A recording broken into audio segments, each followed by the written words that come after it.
Hello mga kadresya! Dito kami ngayon sa Aurora Center dahil aaten ang prize giving ceremony si Kisha. Isa kasi si Kisha sa mga napiling mabibigyan ng award sa kanilang school, kaya naman proud na proud kami ng daddy niya.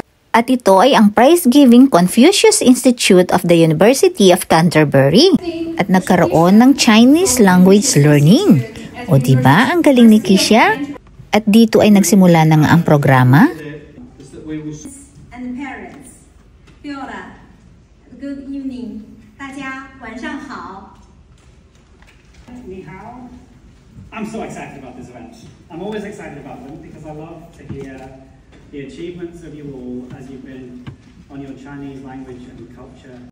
Punong-puno nga ang hall at ang dami talagang umaten na pamilya para sa prize giving ng kanilang anak.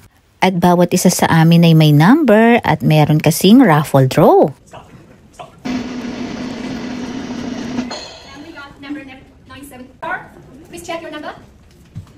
130.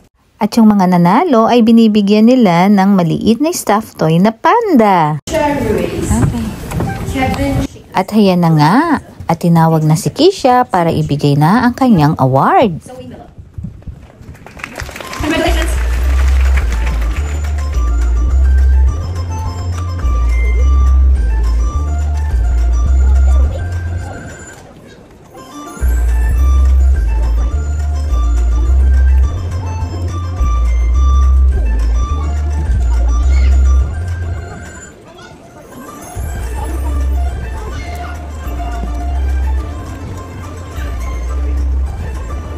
Stand closely and face to the camera.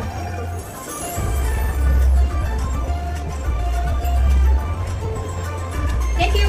Congrats. Okay, let's welcome the sixth group.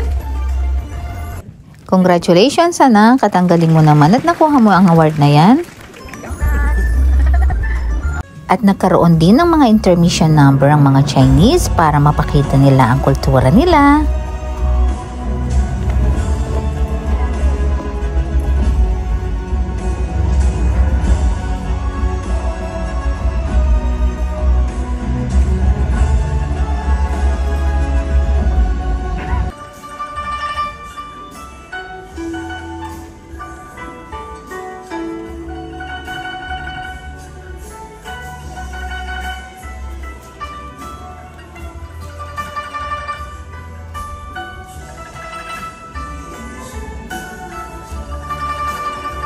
At marami ding sumaya nung kumanta itong performer na ito.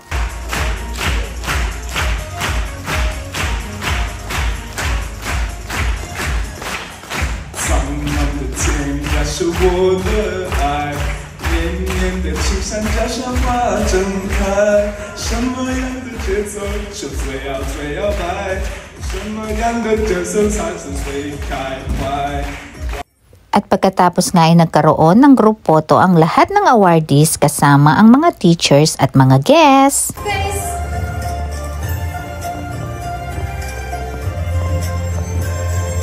To make sure everyone can see our photographer, okay? Stand closely and smile nicely.